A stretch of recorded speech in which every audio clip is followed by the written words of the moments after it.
सो guys, Flipkart BBD sale और Amazon की sale पर आईफोन 15 और सैमसंग S24 40,000 का बजट में देखने को मिलने वाले हैं। तो चले जानते कि आपको इन दोनों फ़ोन में से कौन सा फ़ोन खरीदना चाहिए। तो चले बिना देर के वीडियो शुरू करते हैं। तो शुरुआत करते हैं दोनों फ़ोन के डिस्प्ले से।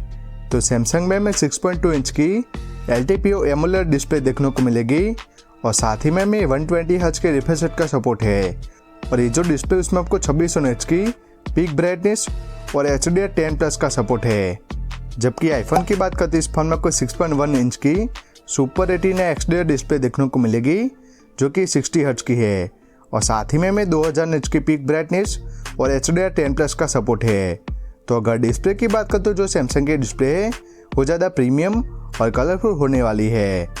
नेक्स्ट अगर परफॉर्मेंस की बात करते तो सैमसंग में स्नैपड्रैगन 8 Gen 3 देखने को मिलने वाला है और साथ ही में LPDDR5 की रैम और UFS 3.1 सपोर्ट देखने को मिल जाएगा और साथ ही में 1.7 मिलियन Antutu स्कोर देखने को मिल जाएगा।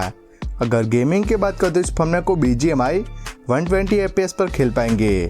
जबकि आईफोन की बात करते इस फोन में को A16 बायोनिक चिप देखने को मिलेगी और साथ ही में LPDDR4S की रैम और NVMe स्टोरेज देखने को मिलने वाली है और साथ ही में 1.5 मिलियन Antutu स्कोर देखने को मिल जाएगा। जबकि गेमिंग की बात करते हैं, इस फोन में आपको BGMI 90 FPS पर खेल पाएंगे। तो अगर डे टू डे परफॉर्मेंस की बात करते हैं, ये जो दोनों फ़ोन हैं वो काफ़ी स्मूथ चलते हैं। लेकिन अगर आपको गेमिंग करनी है तो वो आप सैमसंग के फ़ोन में बेटर गेमिंग कर पाएंगे। बाकी परफॉर्मेंस के मामले में आपको इन दोनों फ़ोन में कोई भी इशू नहीं होगा। नेक्स्ट अगर रियर की बात करो तो सैमसंग में 7 ईयर के मेजर और सिक्योरिटी अपडेट देखने को मिल जाएंगे।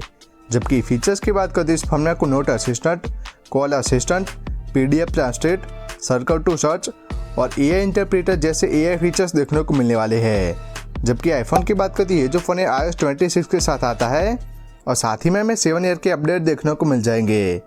तो अगर UI की बात करते हैं, जो सैमसंग का फ़ोन है उसमें आपको AI फीचर्स देखने को मिलेंगे। बाकी जो दोनों UI है वो काफ़ी ऑप्टिमाइज है। बाकी UI के मामले में जो दोनों फ़ोन है वो अपनी पर्सनल चॉइस हो जाती है। नेक्स्ट अगर नेटवर्क की बात करो तो सैमसंग में Wi-Fi 6E, Bluetooth 5.3, multiple 5G band और NFC का सपोर्ट है।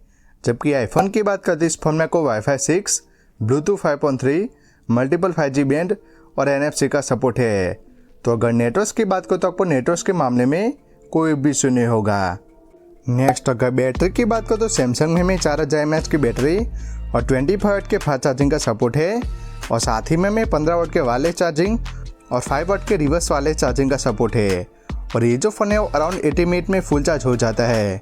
जबकि आईफोन की बात करते हैं, इस फोन में आपको 3300 mAh की बैटरी और 20 वाट के फास्ट चार्जिंग का सपोर्ट है और साथ ही में 15 वाट के वायरलेस चार्जिंग का सपोर्ट है। और ये जो फ़ोन है अराउंड 90 मिनट में फुल चार्ज हो जाता है।